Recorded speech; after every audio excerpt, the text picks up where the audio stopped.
Welcome to the Sailor Noob podcast, where a superfan and a noob talk about the original Sailor Moon episode by episode. I'm your host, MakoMina, joined by my co-host. I'm the co-host, Caliban, and the noob. My coffee is too cold. Garçon? We're a couple of magical people ready to Moon Eternal make up this episode. Today we are talking about episode number 181, Seiya to Usagi no Doki Doki Dato in Japanese, and the English translation, Seiya and Usagi's Heart-Pounding Date. And the German title, Das Ende von Sailor Iron Mouse, the end of Sailor Iron Mouse. Fun, yeah. Yeah, get right to it, the Germans. They're like, romance? No. Yeah, Death of Iron Mouse. Yeah, exactly. That's what we want. Yeah. Der Toten Mausen. We don't have any garçons, do we? I don't know. When are we going to get garçons? I'll have to wait for this. You have to pay extra for that. Coffee to cool down. We need to fire up the machine. That's something that German people can appreciate, right? I think so. Some craft work. You know, you got to get that going. Because we've been in and out, we've been kind of off and on, and it feels like we're stopping and starting and stuttering. And that's no way to go into the last 20 episodes of this show. Yeah. And the last 20 episodes of Sailor Moon total. Which is really weird to think about. Except for the Super Sailor Starlight special promos or something? Is there something else? There's some sort of special. Who's the expert and who's the noob? I guess if neither of us know, you're off the hook. But there's something. But anyway, yeah, essentially 20 left. And yes. We've been kind of sidelined by stuff, but now we're going to hit the ground running, get through these 20 by the end of 2026. Yeah. We'll see what happens. But yeah, excited to be hitting the downslope because that's where all the speed is. That's true. I'm excited too, but I'm also nervous because I'm kind of sad to see this end. You know? It's scary. It is scary. It's scary. It is. But certainly, you're excited because some of the best stuff is coming. They saved the best for last. There's no way this show should have ended when S ended. I mean, definitely not. I don't like to think so. The piece de la résistance, the coup de grace. Yeah. The big finale is coming. That's right. And it's definitely not going to be, well, here we are. I hope 10th not. grade? What? No. Oh my God. I'm going to take our tests for 10th grade. They never pass them. Here's something that doesn't pass. Spotify's comment section is not going well. And I did some digging and some research this week. Everybody's upset about it. Nobody likes it. Okay. And I can't even find the comments that we have. And I was thinking this until just a little while ago. I got a comment from Robbie Darko, user Robbie Darko, on our last episode, 180, Calling of the Shining Stars, Enter Haruka and Michiru. And Robbie says, I can see the comments just fine. Great episode as always. Heart emoji. So thanks, Robbie. Yeah, thank you. I can't see your comments. There's a Spotify app, and there's a the teacher's copy of the book with the answers in the back. Sure. The content creator app. Yeah. That's the one I have. I mean, I have them both, and I can see people putting comments out like Robbie's comment. But in the regular Spotify app, I don't see anything. I don't see comments. So, oh my goodness. I don't know if I have to force an update or, like I said, I've seen on social media and other places people talking about how they have the same problem. So, Anyway, thanks for your comment, Robbie. We really appreciate it. And for anybody else, let us know in other ways. Get on the Discord. We got the Discord link in the show notes, or on social media. Tell us like, hey, I tried to leave you a comment. Maybe here's the comment.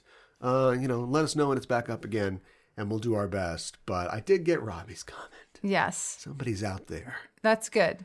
But gosh, I wish they'd fix this. I wish they would too. It's annoying. I don't know. I've looked both on the PC and on the phone. But yeah, keep it up. We want to hear your comments. And we'll read them here when you leave a comment on Spotify or on your Spotify app.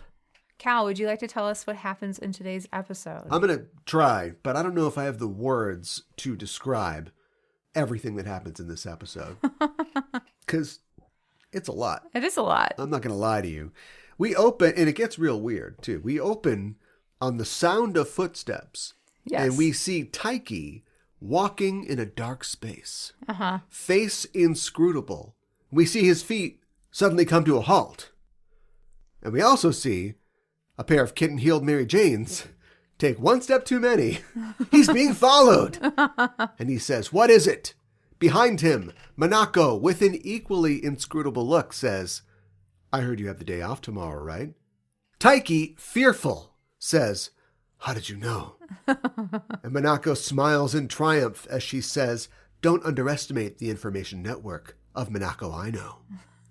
We see that they are in the breezeway outside of Juban Senior High, as Taiki says, "I strongly asked for the day off." And Mina says, "For such a special occasion?" And as Minako holds up a pair of tickets, they both say at the same time, "Watching a movie," but Taiki continues, "Isn't my choice. I want to relax and write poetry." Minako's eyes light up as she says, "Poetry? Let me help." But Taiki says, "I want to do it alone." Quietly, and walks away. Minako says, "Okay," but as she turns back, she looks crestfallen. Yeah. There to comfort her are Usagi and Makoto, who says, "I'll go see the movie with you. You don't want to waste the tickets." And Usagi says, "What movie is it?" And Minako, blushing, says, "Adults Love XX." What the hell? I know.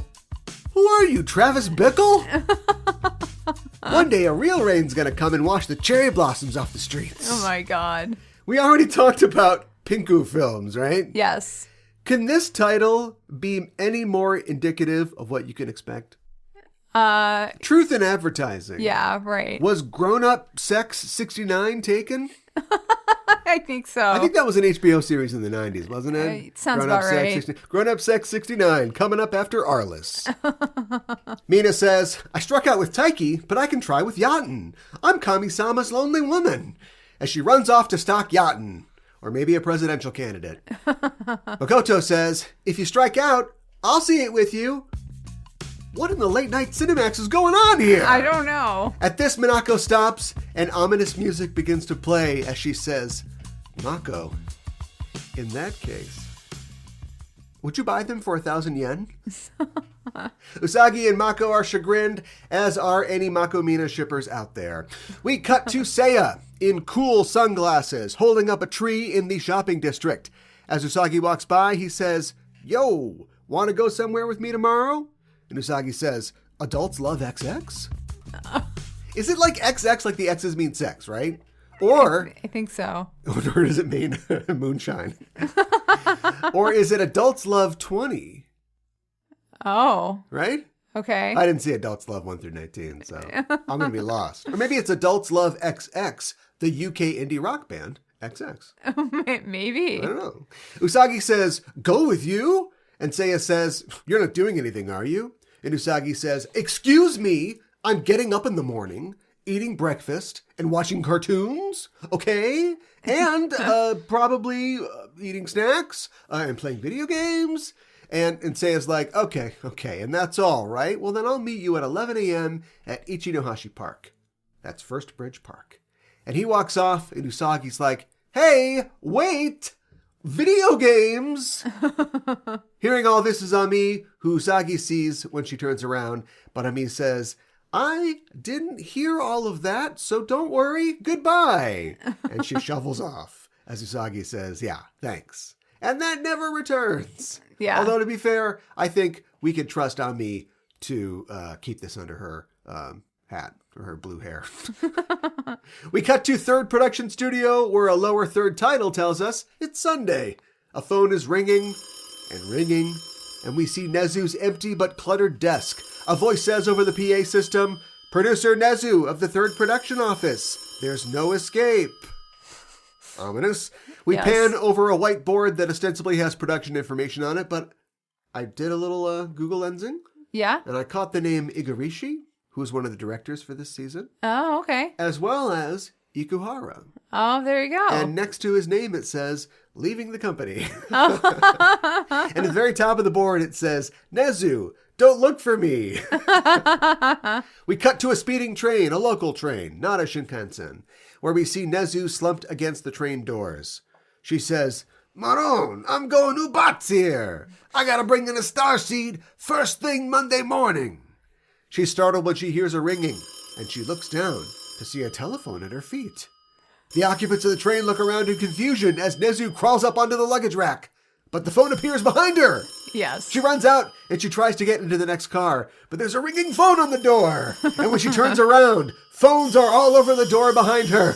This is like Alfred Hitchcock meets Roman Polanski in a dark alley. She finally gets the door open and leaps into the train car and grabs onto a tall passenger, relieved. But once again, she hears a ring. And as she straightens up, and we hear the sounds of Chopin's funeral march, she sees a telephone resting on the passenger's flat top. And there, on the flat top, was a phone. Gingerly, she picks up the receiver and puts it to her ear and says, Hi, hello, this is Nezu speaking.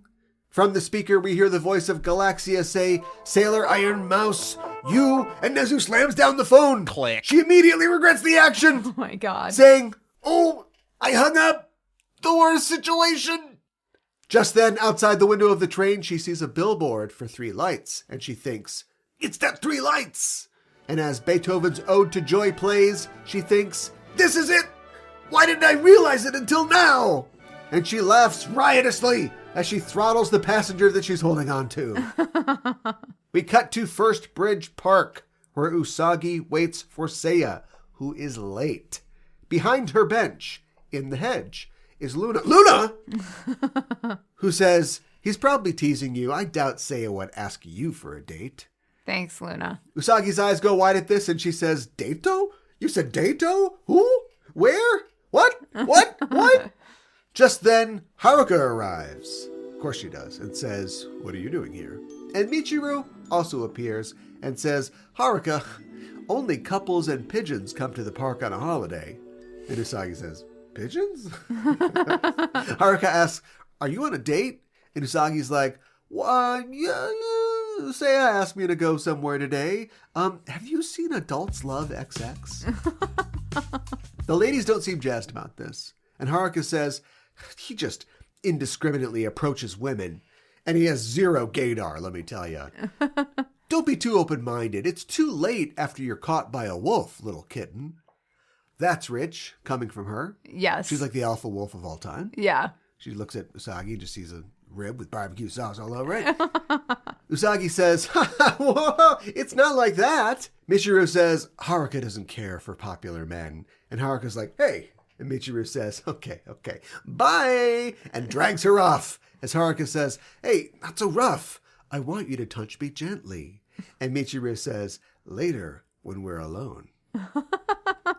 At the Adults Love showing. Oh my gosh. Usagi and Luna look after them as Usagi says, that's an adult mood, isn't it? Sex Farce! Yes. She says that! Yes. Luna says, perhaps hopefully, is Seiya such a bad boy? And Usagi says, Sailor Horn. And Usagi says, I don't know. And Luna says, you make me worry. Usagi, just stick her with give her the, do they have is it just for men, the injectable contraceptive? I have no idea. Just slip that into her Pocari sweat. Oh my gosh. Just doop, doop. Yeah, it tastes funny. My boob's getting bigger. Oh my God. Usagi says, he's so late, I'm leaving. And Luna says, good idea. Just then, a bunch of small children run by, and one trips right in front of Usagi. Kid, get out of here. This is a sex farce. You're going to wreck it. The kid immediately starts crying, and Usagi pats him on the back and says, don't cry. You're a strong boy. Watching this from behind a bush, normal, is Seiya, who is either in his civilian disguise or he's taking Usagi to a breakdance off. Yeah. He's got wraparound shades and a backwards baseball cap. Uh-huh. All he needs is a piece of cardboard with him. Usagi tells the kid, if you keep crying, you can't have fun with your friends, right? And the kid says, yeah, high power, hyper jet. And he blasts off back to his group of friends. Just then, Seiya arrives and says, hey, wait long? And Usagi says, yes.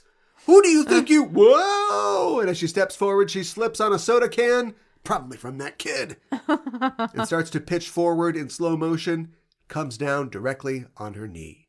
She immediately begins bawling, and Seiya says, if you're crying, you can't have fun. And she's like, you were watching? She gets up and he says, that's better. Oh, aren't you going to do it? And she says, what? And he says, high power, hyper. And she's like, shut up. And that is what we call in the business a meet cute. Yes. We cut to a view of the ceiling of 3-light studio as the ceiling fan turns lazily, and Yaten is on the phone saying, me? This is Yaten. Who is this? No, we're not going out. Taiki's writing poetry. No, Seiya's out.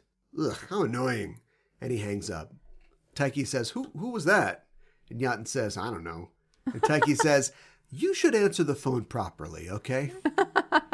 We cut to Nezu on a payphone on the street, and she says, you should answer the phone properly, Stunad. She hangs up and says, ha, but I know Seiya is out. Wait for me, and I'll find and get you. As she clutches her gray mouse-themed calling card. The killer left a calling card. There's still minutes on it. Oh my God. As Ode to Joy rises, the phone rings, and the funeral march begins again to play. As Nezu turns around to see it's not the payphone, but the black phone of her office. She flees in terror as we see the phone vanish into thin air. On the train, we see Usagi and Seiya going somewhere. They're sitting next to each other, but Usagi's leaning like way away from him. Uh-huh. We get a montage of them at the zoo, standing apart, Usagi marveling at the animals, and Seiya looking kind of bored. We also see a montage of them enjoying snacks. 3 of each for Usagi to Seiya's 1. Yes. They go on a roller coaster in a haunted house. Oh, that's a roller coaster and a haunted house separately. Can you imagine? And they're terrified by some ugly lady at the ticket booth. I didn't get that one. No. But Usagi realizes that they are clinging to each other, and she quickly extricates herself. And when she realizes it, there's a whistle sound like a referee, which I thought was funny. I didn't notice that. In the gift shop, Usagi sees a cute bear in the skill crane machine. So Seiya wins it, and Usagi says, thank you. And Seiya says, for what? For the bear. Seiya pins the bear on himself and walks off saying, you should get one. And Usagi's like, okay. Did you look closely at the dolls in the machine? I did not. Of course not.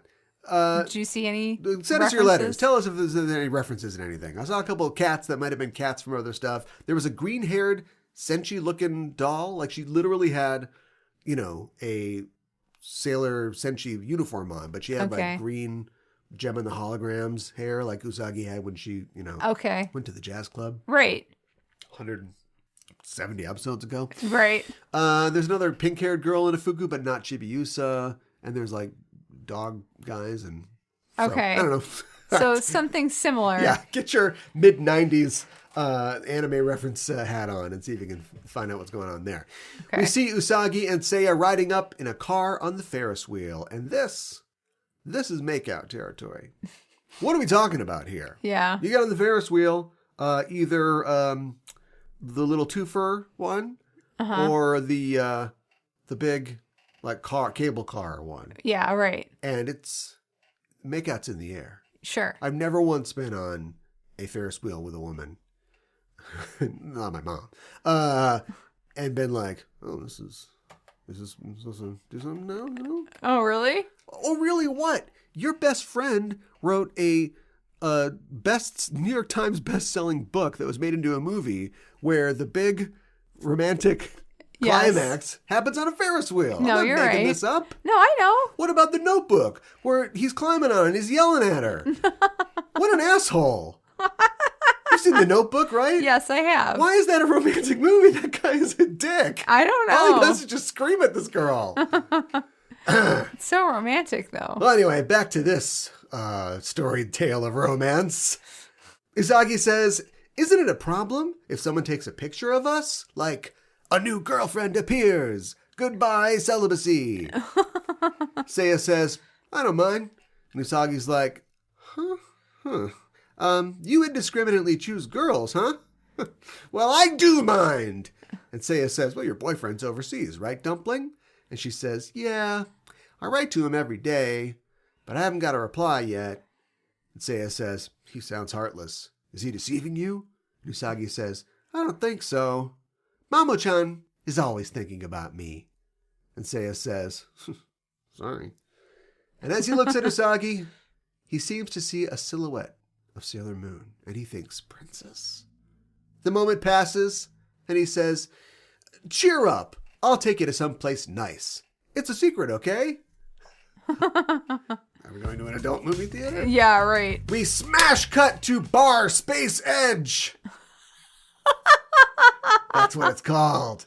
Where young people are boogieing down to funky dance music at the bar next to a Manhattan. I'm thinking it's a martini glass with a cherry in it. Oh, a Manhattan. I thought it was a martini. Well, it was red. Maybe the red made the olive or the onion of a Gibson look like a cherry, but I think it was a cherry. Okay, so it's a Manhattan. Yeah, that probably would be a Manhattan. Okay. If it's Jägermeister with a fingernail in it, it's a New Jersey. Gross. Nezu scribbles furiously on a pad and says, you can't fool my network. I've checked everywhere 3 lights goes when they have time off.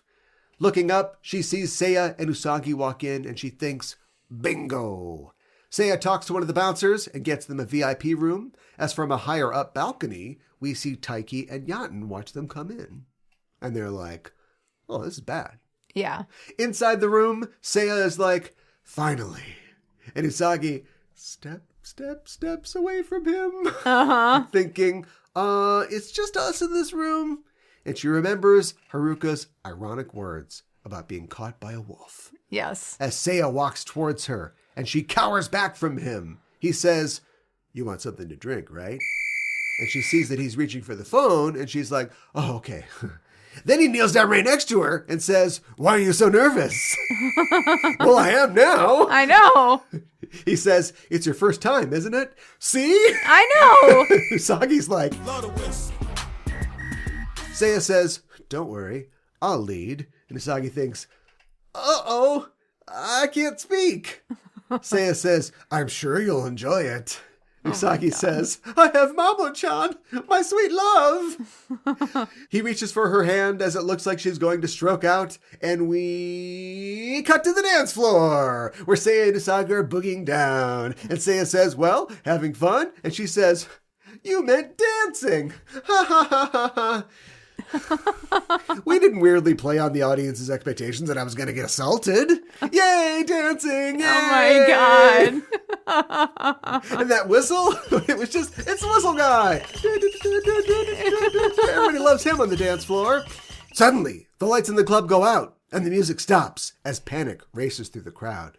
We get a flash of Sailor Iron Mouse backstage, giggling, as we cut to the dance floor, where Seiya has pulled Usagi close for protection.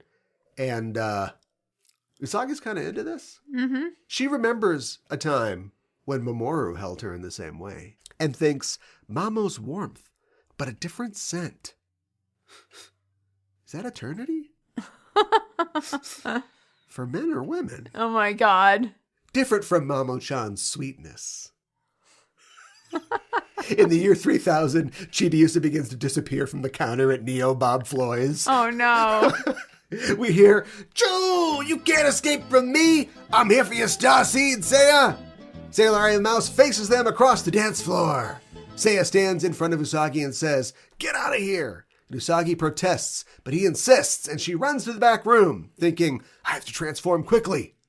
Back on the dance floor, Mouse says, give me a star seed, and fires 2 blasts from her bracelets that race towards Seiya. We see Seiya's pink bear hit the floor in slow motion. As Mouse prays, Heavenly Father, I need a starseed to bring in first thing in the morning. Come on, starseed. And as the blasts fade, the dance floor is empty where Seiya stood. And we hear, you can't catch me even after 100 million years. In the rafters of the club, we hear, Fighter Star Power, make up. And Seiya becomes Sailor Star Fighter. I'm a shooting star, breaking through the darkness, Sailor Star Fighter, stage on. Iron Mouse is cataplectic with rage, saying, I wasn't told that you're a sailor soldier. Why does this gotta happen to me? Whatever happened to Gary Cooper? From behind, Fighter appears Sailor Star Healer and Sailor Star Maker, saying, looks like bad luck, and seems like the end for you. Iron Mouse says, hey, stop posing. This is serious. And we hear, hold it right there. You attacked an idol on his day off. I won't forgive you. Okay, for love and justice. So listen, pretty sailor soldier, I can't wait around for this. Sailor Moon, in the name of the moon, I'll punish you. See? Damn, nobody understands how I feel. Damn, vaffanculo. But Sailor Moon says, wait, and she sees the little pink bear Seiya was wearing on the dance floor. She picks it up and says, what happened to Seiya? So close. So close, Sailor Moon. Get her eyes checked. She wear contacts. Sailor Star Fighter thinks to himself, how does she know about the bear? Sailor Moon says, oh no, was he turned into a phage? Where's Seiya?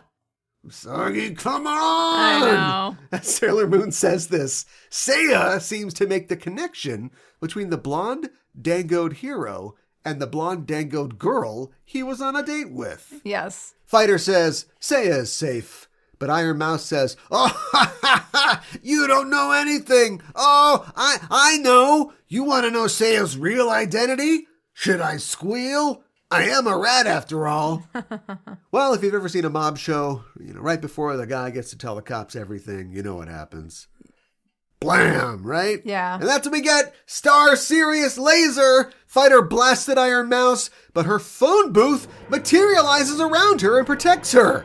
It's just like in The Pyramid at the End of the World, or Into the Dalek, or Dinosaurs on a Spaceship, or Let's Kill Hitler. I mean, they did it in The Time Monster on Legopolis, but they really do like doing it in New Who a lot. Yeah, they do. I was like, oh, we just materialized the TARDIS around you. All right, fine. That's their reverse the polarity for the 21st century.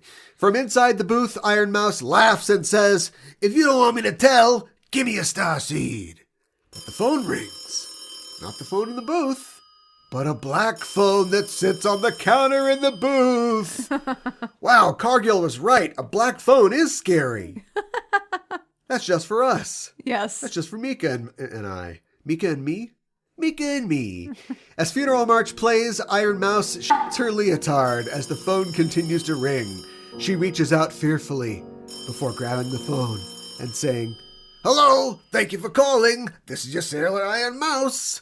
From the other end, we hear the voice of Galaxia say, you disappoint me, Sailor Iron Mouse. And Mouse screams and holds the receiver away in terror as hellish light surrounds the phone booth. Mouse cries, Queen Galaxia, are you mad because I hung up on you? And Galaxia says, I don't need you anymore. Mouse screams, please forgive me. But Galaxia herself appears outside of the booth as Iron Mouse's bracelets seem drawn together, pinning her arms. Usagi's like, what? As Mouse cries, please, don't take my bracelets. They're Cartier. Galaxia raises her hand as Mouse says, hey, I got an idea. Why don't you forgive me if you can't solve my riddle? But Galaxia stretches her hand out, palm up. Mouse says, a pig chef and a horse chef compete at making tonkatsu. Which chef wins? What the hell? I have some trivia about that later. Okay. Galaxia beckons with her hand as Mouse's bracelets begin to glow and the whole phone booth is awash with red light. The bracelets appear in Galaxia's hand as Sailor Iron Mouse disappears. That's it? Apparently that's it. You got this whole thing with this bad guy, but they're kind of relatable. They're facing the worst crisis they've ever seen, They're on this journey. Yeah. And fade to black? Yeah. Interesting choice. Redondo. Galaxia looks at Sailor Moon and the starlights and says, the whole galaxy belongs to me, Sailor Galaxia. And if you don't want to end up like this, don't disobey me. And she disappears. Usagi's like, what? The starlights stare disbelieving as Maker says, Galaxia, the real enemy who destroyed our home planet. Usagi's like, what? Fighter says to Sailor Moon, you should be careful too. And Sailor Moon says, but you want to fight with us, right? We need to work together. But Fighter says, don't depend on us. And Maker says, we didn't come to protect Earth. And Healer says, protect your planet yourself. And they leap away, leaving Sailor Moon alone. Walking home, back in her civvies, Usagi contemplates Seiya's bear. When, speak of the bear, Seiya is there on the sidewalk. Usagi seems happy to see him, but then she yells, I was worried about you. Are you hurt? And Seiya says, no. I'll give it to you. The bear. The bear, yeah. My gratitude for spending the day with me. Usagi says, thanks. But Seiya is staring intently at her. Usagi says, what? And Seiya says, nothing. And thinks to himself, yeah. Well, the sex farce giveth and the sex farce taketh away. Yes. Don't it? Yes, it does. Let's have a talk about female agency. All right. Okay. So let's talk about this thing with Seiya and Usagi, right? Sure. We get her in this situation. We're trying to play this for laughs, but yes. The laughs, they're not coming. And she's in this position where she's in the karaoke room or the VIP room or whatever, and she's just like, oh, well, I can't do anything. Why not? Yeah, right. Is it like, oh, I came here, so there's nothing I can do. I said, okay, well, put me in the trap. Yeah, you're right. Yeah? Yeah. And I'll tell you what they did. They screwed themselves by not acknowledging that she could be attracted to Seiya. Yeah. I think it's in the subtext of this episode, but I think that they think that we'll like her less if she is explicitly attracted to them both. Okay. Which was not a problem earlier in the show. No. When before Minako even showed up, Usagi's like, well, I'll see Motoki on Monday and Mamo on Tuesday. Yeah. And then that biker down the street on Wednesday. Right. Right? That No, wasn't you're a right. problem then when she was 14. And weirdly, Twilight actually does this right. I know. Wow. Because from what I understand, I haven't read it. I saw the movies though. She's kind of into them both at one point. But it's not going to be Jacob. No. And we all kind of know that. Yes. But she does like him. Yes. And they have Usagi now here, but I guess just by chance or circumstance. She's just sort of like, oh, everybody's going, he's going to try to like adult love you XX. And she's like, oh, poof, what? Right? And so she just ends up here. And when they start doing he's coming on really strong, we have a situation where she's not trying to resist, but she's not, it's not like, oh, I shouldn't. Do you know what I mean? Yeah. Oh, a delicious chocolate. Oh, no, I can't, you know. And she's not saying, basically she's just saying, everything we know is, I don't want to do this, but also I can't move. Yeah, right. Which is a real thing. Sure. In a much less funny and cartoon-ish situation. No, you're right. Women have been in that position before. Yes. Even when they like somebody. Right. Is Seiya going to date our Usagi? I don't know. Right. I don't want to have to ask questions like that. And it wouldn't be a problem if she had agency, which is to say, I like this guy, but I'm committed to this boyfriend who hasn't called me in a while. And that's more a situation that, look, I mean, you know, your own opinions on fidelity here, but we can understand that because we've all been in a situation like that. Of course. Yeah. So it's like, you know, she's tempted. That's fine.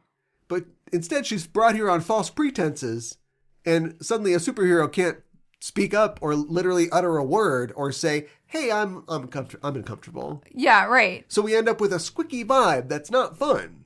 No, you're right. Yeah. It isn't fun.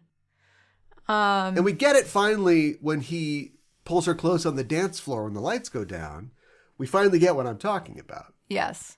But it's too late and weird by then. I agree. We had that before, over the course of the date maybe, where she's like, ugh, this guy. And he's like, oh, he's kind of funny. Oh, he's got some whipped cream on his nose, you know, or whatever. And then it's like, oh, boy. Oh, I shouldn't be in this situation. You know, I got to get out of this karaoke room. And he's like, hey, what's going on? What's wrong? She's like, look, and then, I don't know, no, I meant dancing. Oh, it's fine. Do you know what I mean? But instead, she's just frozen there, and it's like, this is not that. Why was she more worldly when she was 14? And now we've started Sex Farce season. Sex Farce season. And suddenly she's like, I can't move. I have a huge Charlie Brown mouth, and I'm going, wah! Yeah. Yeah, it's disappointing, and it's disappointing for a girl to be in a situation like that and to react that way. But they wrote her that way. I know they did. They wrote her that way. It's not her fault. Plus, half the time she's, because if we just look, how much, I'm trying to give so much subtext to a cartoon. How much subtext do we give a cartoon? Because she's been with Mamoru, and there's times where she's like, I shouldn't talk about that. But there's other times where she's like, so your folks are out this weekend, right? You know, you're like, we can have grown-up kisses now. Yeah, right. At the beginning of the season, wasn't it? Before he gets the thing in the eye. Yes. And that's fine. But then, is she a momosexual? She's only into Mamo? Yeah. Do you know what I mean? Yeah. I'm not saying that she should jump this guy. That's not, I want to be clear. That's not what I'm saying. No, I know. But I'm saying that she was mature enough to handle that and talk about that. You get into a situation with somebody that isn't your, spouse or your boyfriend or girlfriend or something like that, and it seems like something's kind of happening, and it's up to you to either go, I'm gonna go, or like, I feel like this is a little uncomfortable. I don't want to be weird, but this is a little uncomfortable. Or you just go, zip, hey, whatever, I'm open for business. Yeah, do you know what I mean? Yeah. But instead she's just like, I'm paralyzed, and I'm also the hero of this show who saves the world 4 times. Yeah. Not counting the movies. Yeah, and I'm a role model for young girls also. Well, that's not, yeah, that's true. Cartoons shouldn't be your role models. But yeah, that's a consideration as well. Yeah. They should have done it differently. She could be the Goofus and the Gallant. Sure. The Goofallant. Goofallant, I like that. And I want that. I want that on a t-shirt. Okay. Because she can do things and we go, that was the wrong thing to do. And we would never do that because she's dumb. But there's other times where she's like, ta-da! She does the thing. We go, I want to do that. Yeah. She can do both. She could do both. Get you a girl who can do both. Goofus and Gallant. An Usagi story. At the same time. Yeah. In a private room. A pig chef and a horse chef compete at making tonkatsu. Which chef wins? So, let me guess. Okay. Tonkatsu is pork. Yes. So the horse must win because he's killed the pig. What? But tonkatsu is probably some pun in there about a horse's hoof or something like that. It's supposed to be an unanswerable riddle. Oh, it's a cone or something like that? Yeah. A koan? So tonkatsu also means pig wins. And if a dish tastes good, one might say uma kata or horse wins. Oh my God. How can anybody... What? Yeah. So is that... Did they just pull out their riddle book for this? I think so. That's not supposed to because I would read into it and go, does she think Galaxia is not going to get that because Galaxia has never had tonkatsu because Galaxia is not from Earth? But then is Sailor Iron Mouse from Earth? Never going to learn anything about her. Not. She's dead now. Yeah. So, all right. It's just so weird. It's like, answer this riddle. Yeah. You wouldn't hit a mouse with glasses, would you? That's my favorite joke from Batman. Yeah. And here's something else. They're aliens? I think so, yeah. Is Usagi an alien? I don't think that she is, but that's maybe just my opinion. Are there sailor people all over the galaxy?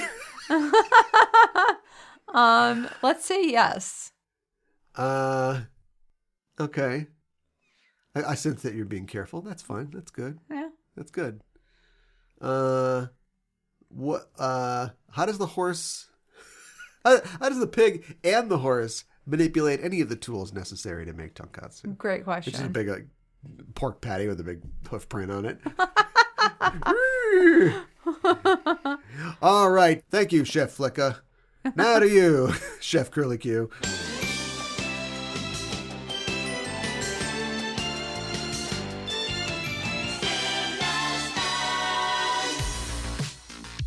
Would you recognize the color of television tuned to a dead channel? Have you seen attack ships on fire off the shoulder of Orion? Is Neo Tokyo about to explode? Are you a technical boy or a razor girl? Do you live 20 minutes into the future? Do you dream of electric sheep? Do you know Kung Fu? If your answer to any of these questions is yes, you may be a cyberpunk. And your only hope is Mona Lisa Overpod. On each episode of Mona Lisa Overpod, we try to answer the question, what is cyberpunk? By diving into the movies, TV shows, and literature of the genre that takes a hard look at the future we're living in today. Mona Lisa Overpod is available wherever you get your podcasts. Jack in with us as we punch deck and snow crash our lawnmower. Man? Oh man, you had it right up until the end there. Hack the planet! Right on.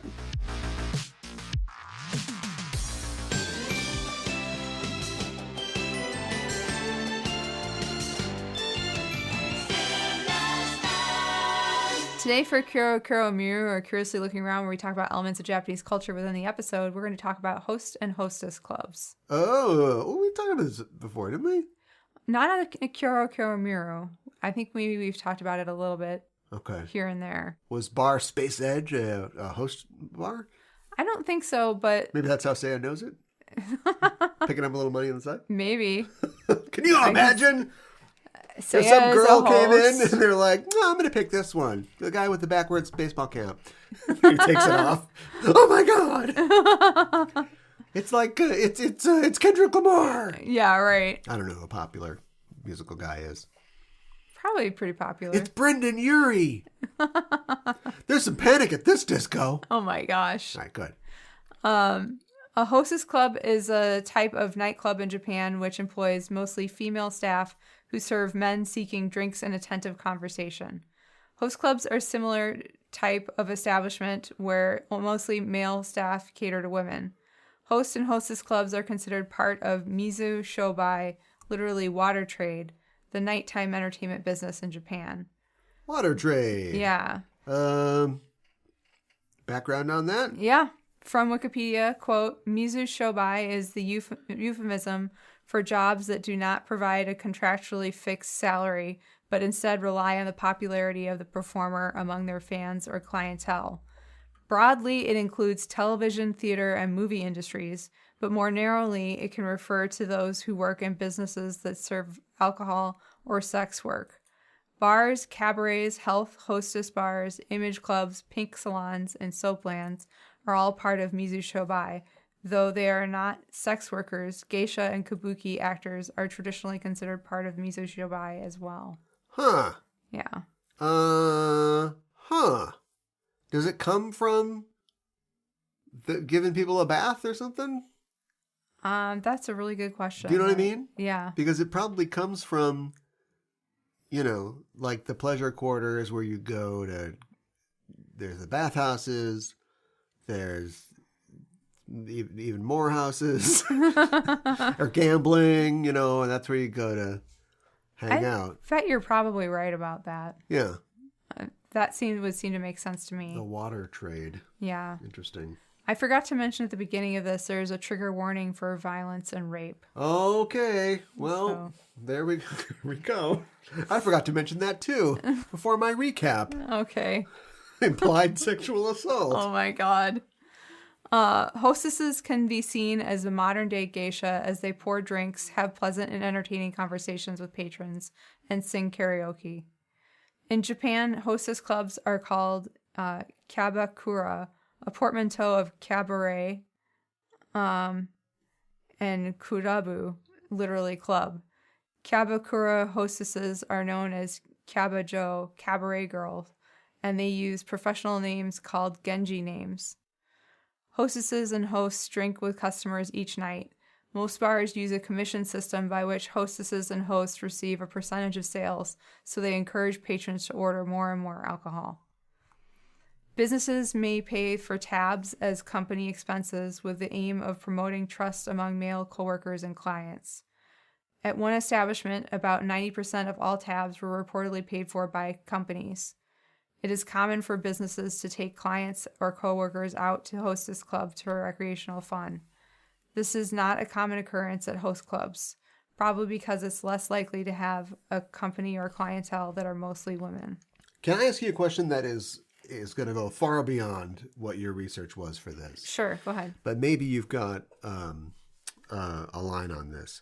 So this is not, we tend to try to orientalize everything, and go like, oh, this is so crazy. The host club they got in Japan, Right. But we've got strip clubs, Yeah. Hooters, things like that here. Yeah, we do. But if you were going to go, if you were an executive and you were going to go to, New York City or Las Vegas or something like that, that would be available to you. If you were going to go to Sandusky, Ohio for a big meeting, you just end up at TGI Fridays. Do you know what I mean?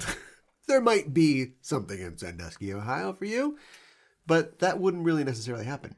Is that true in Japan as well? Whereas if you're in Tokyo or if you're in a big city or Osaka or something like that, that's going to happen. But if the business meeting is out, in Hokkaido somewhere, yeah, you're just going to end up at TGI, and I should learn the days of the week so I can pull off the Kinyobi. Kinyobi. Yeah. TGI Kinyobi. Yeah. Is that true? Or is this just this is just so fixed in their culture? They're like, I don't care how many stoplights are in this town. We got to have a bathhouse. We got to have a hostess club.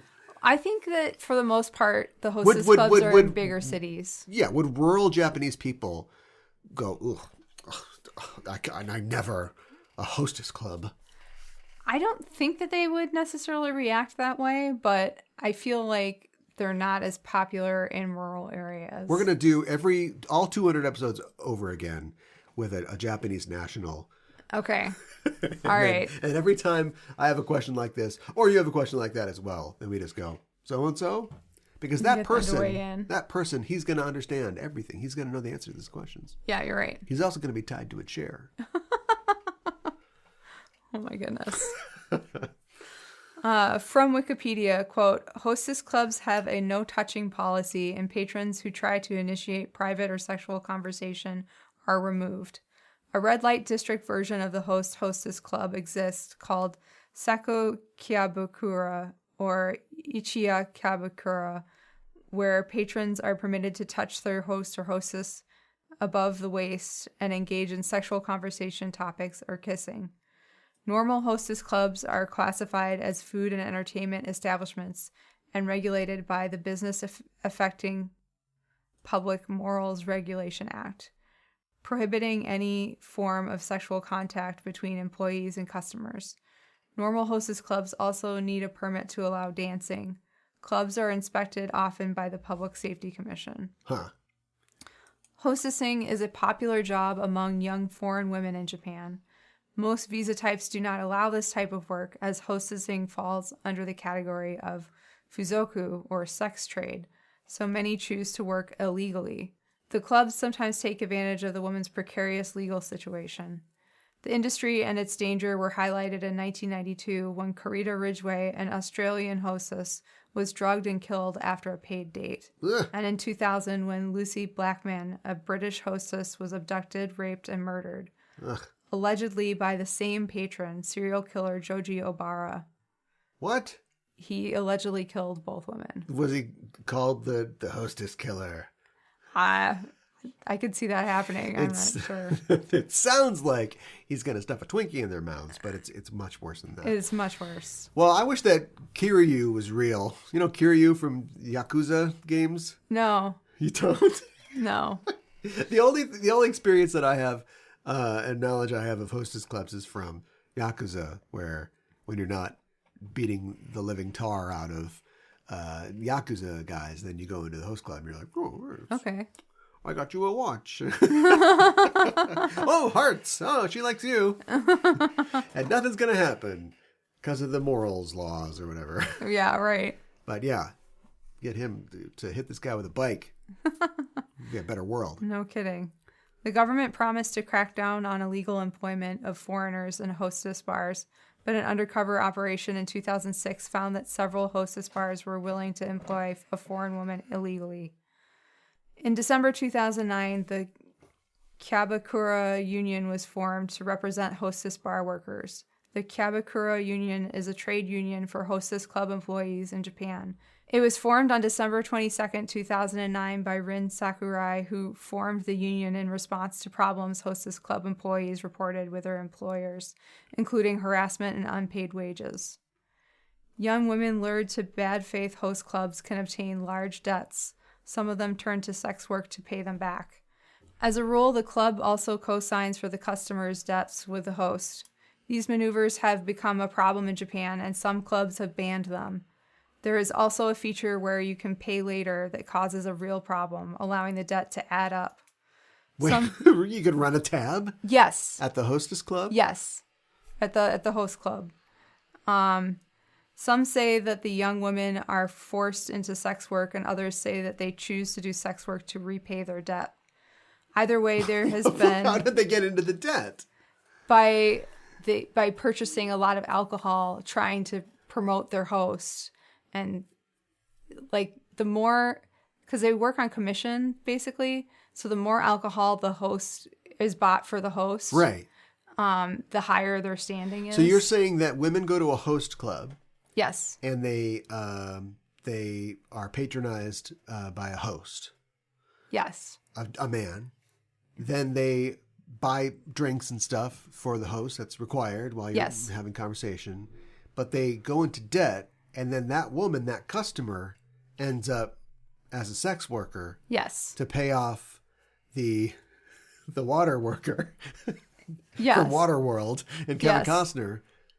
So where do they do the sex work? On their own? On their own, or... When you go to a host club and there's a flyer with little tear-offs. Hey, want to do some sex work? And that's like bad news, right? Yeah, that is maybe bad this news. is a bad host club. Yeah, okay. I think so. This whole thing, it sounds so innocent, and it can be. It can be. But it seems like it's connected to the less savory parts of the underworld economy. Yes. And because prostitution is legal in Japan, right? In certain places. Yes. So... It doesn't, like, for me, the answer seems like destigmatize it, deregulate it, right? Right. People say legalize it. Legalization is one thing. It's positive, I guess. But, destigmatizing and deregulating it is the way to go, right? Yeah. Because it's like that way it can be part of the economy, and it's not. And it seems like they do that to a degree, but they still end up in situations where you got women having to like pimp themselves, to pay off host clubs. This doesn't make sense. I know. Either way, there has been a rise within the last year or so of young women turning to sex work to work off their host club debts. There might be some correlation with the drinking age being lowered from 20 to 18 in April 2022. So younger girls are getting roped into paying large debts at host clubs. How much are these drinks? They're expensive. They're really expensive. Can I assume the worst are the host clubs? And again, this could just be a fun, innocent thing. Yeah, it could be. We would ruin it in America. There's no way we can have it in America. Yeah. We criticize, Americans are weird about sex, but then like Japanese people, Japan's kind of like cool about some stuff, but like really weird about other stuff. Yeah. So it'd be great if these could just be like a fun thing. It sounds fun, but everything that you've said about host clubs seems like it's a feeder into some pimp's stable for girls. I mean, do you start a host club thinking, oh, the prostitutes I'm going to get out of this? I don't think you started thinking that. You don't? I don't think Because it sounds like women just end up paying thousands of dollars for drinks, and then they end up in a bad situation. Yeah, I mean, that is what happens. Doesn't Sweet Jimmy have a... Sweet Jimmy? Sweet Jimmy, the nicest pimp. What if he started a host club? Oh my God. This started fun and got dark real fast. I'm sorry. Kind of like our episode. Yeah. In the span of 2 months, Riri, a 19-year-old, got in debt for 1.6 million yen, or $10,875, through a pay later system at the club that she went to. She earned up to 500,000 yen or $3,398 a month doing sex work, but was homeless and she was sleeping in internet cafes. She said, quote, "I didn't buy food or clothes. All that money went to the host." The debt issue began gathering attention in 2023 when media reports emerged about how young women were increasingly being enticed to go to host clubs after discovering hosts on Instagram, TikTok, or TV, falling victim to the pay later maneuvers. Through social media and dating apps, hosts are reaching out to more women who have never been to a host club before. So there was one story about how there's a young girl who was on like a dating app and she thought she found like a fellow student who was struggling to make it as a student and everything. And he said he was just working at a host club to make some extra money, but he wanted her to come to the host club. And so she did. And she spent thousands of dollars on alcohol trying to promote him and everything.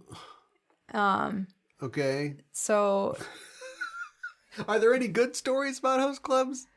Or was this just a stealth Kirakira about the horrible depredations that you find in the Tokyo sex industry? Well, I mean, there are some fun things here still. So this isn't a new problem too. There's a documentary called like Osaka Love Thief or something, Tales of an Osaka Love Thief. Okay. That came out in like 2006. That is about this. Sure. It's about like people getting roped into these women getting roped into this situation. Yes. Because of host clubs. Yes. Because right now it kind of seems like just get rid of them all. Just get rid of them all. It does seem like they're a very negative thing in a lot of ways. Yeah. Host clubs are very competitive, with often tens of thousands of dollars going to the host who can achieve the highest sales. Within the club, there are multiple encouragements for patrons to spend as much money as possible. The last song system, in which the host who makes the most money for the day gets to sing the last karaoke tune with their patron by their side. Patrons spend up to 300,000 yen or $1,992 for this privilege. Wow. Hosts and hostess clubs sell drinks at a heavily marked up price. For example, one club charges 6,000 yen or $42 for a bottle of Perrier sparkling mineral water, which usually costs less than 500 yen at supermarkets. Yeah. Buying bottles of champagne usually means a champagne call or champagne koru. All the hosts of the club will gather around the table for a song, talk, or a mic performance of some kind. The champagne will be drunk straight from the bottle by the customer, then the host, and then the other hosts. Often a wet towel will be held under the chin of the customer and host while they drink to prevent spills. The performance differs from club to club and is believed to have originated in Club Ryogojo in Kabukicho by manager Yori Tomo. A champagne tower or champagne tawa can usually be done for special events. Champagne glasses are arranged into a pyramid, and champagne is poured onto the top glass until it trickles down the layers of the glasses. This costs typically 500,000 to 1 million yen, or 3,500 to 7,000 US dollars, or more, depending on the champagne. Anybody talking about maybe getting rid of host clubs? I don't think they are. Been floated in the diet at all? I don't think that they're talking about getting rid of them. Of course it's revenue. It's tax revenue, I suppose. Yeah. Oh, man. Somebody's got to look at this. Yeah. We need a real Texas Guinan to come in and clean up this town. Right? Yeah. Texas Guinan. Texas Guinan? Yeah. Like Guinan from Star Trek? Well, she was named after Texas Guinan, a real... Okay. I think she was a madam and a bar owner, and she, ran a ship-shaped joint. Okay. Real tight. Yeah, we need somebody like that. You get like alcohol involved, and you get people. I'm sure they have this in Japan too. That thing where it's like, I've been working all week. I'm out. Something's gonna happen. Yeah, right. And for some people, it's like dancing and having a good time, and for some people, it's smashing a bottle in somebody's face or having a bottle smashed in your face. Yeah. People are out for an experience. That's true. So you get all those things together, and then you get, man, it's bad enough when you're like somebody's server and like the table's, drunk and randy. But like being somebody who's like literally forced to be there and you're in a little dress. Yeah, I know. And it's like, you're with me all night. Great. I know. I see a world where this works, but I don't know if we're in that world. I know. I mean, it's... And then the robots attack. And that's the word. What was that one that we saw? There was an anime where we saw where the guy was... He's working as a host. He's trying to pay off his debts. Yeah, wasn't he dressed as a woman, though? Or am I thinking of a different one? Or was he... Well, look, hostess, whatever. But then also robots attacked for some reason. Yeah, that's right. What was it? I don't remember what that was. I can't remember what it was either, but I know what you're talking about now. Yeah. Well, hats off to the hosts and hostesses out there. Yeah. Tough job. Yeah. And it shouldn't be so tough. No, it shouldn't. Itadakimasu with Usagi. What did Usagi eat in this episode? Usagi said that she had to eat sweets on her day off. They eat ice cream cones, dango, cotton candy, yakisoba, ramune, and takoyaki on their date. Yeah. Nezu has a Manhattan at the club. I guess. I don't know. Could be something else. I think you're probably right. A Cosmo would be it would be pink, right? Yeah, but there's the lights are weird. That's true. That might be a factor. But a Cosmo would have a twist of lemon probably. So I don't know. Okay. It is cartoon drink. She enjoys a cartoon drink. That's right. No phage this episode, but we'll rate Nezu Sailor Iron Mouse. All right. Instead. I like that she says chew when she transforms and sporadically says it as well. Yeah. I like that she's constantly pulling black phones out of bags and other hiding places. I like that she's a TV producer and that is how she approaches finding her next target. I like how she leaves the phone booth. She leaves in a phone booth. I like her style. I also really like the character that you've added to her as a New Jersey Italian. Well, they didn't do that. I did that. I know you did, but it really adds a lot to me, appreciating the character.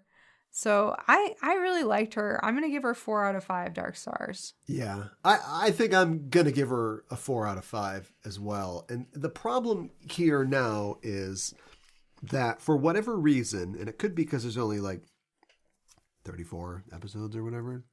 Not a lot of episodes, right? Yeah. They're playing everything really close to the vest. Mm-hmm. And you've got a couple different mysteries, which might end up being the same mystery, but, we don't know about the starlights and we don't know about the bad guys. And, when you set up, there's a weird guy in a lab sending eggs out all over the place. All right, well, we know what that is. Right. And then he's got, how many witches are there? There's 5. But you get, like, who this person is. And then they're going to, Udile's going to do something or whatever. And then you can, okay, so I get who this person is. And then the next one's going to be a little different, but I know where they sort of stand in this world. Yeah. I don't understand what she is. Okay. Do you know what I mean? I think I know what you mean. She's a sailor, whatever that means. Right. But also she works for I don't know how the TV station fits into it. Do you know what I mean? It's like her cover or something? I don't know. Right, but she takes an elevator. Yes. Does it go within the building? Do you know what I mean? It's like, I don't know what there's an emphasis on entertainment and there's an emphasis on that in this season, but I don't understand how that fits in. So it's hard to understand how well she has fulfilled that role when, like, well, are the other 2 girls, are they, talent acquisition, Right. Do they also work at the TV? I guess I'll know in a show or 2. Right. But at this threshold, it's hard for me to understand how she fits into all this. So I can only rate her by herself, basically. Sure. And she does well on that front.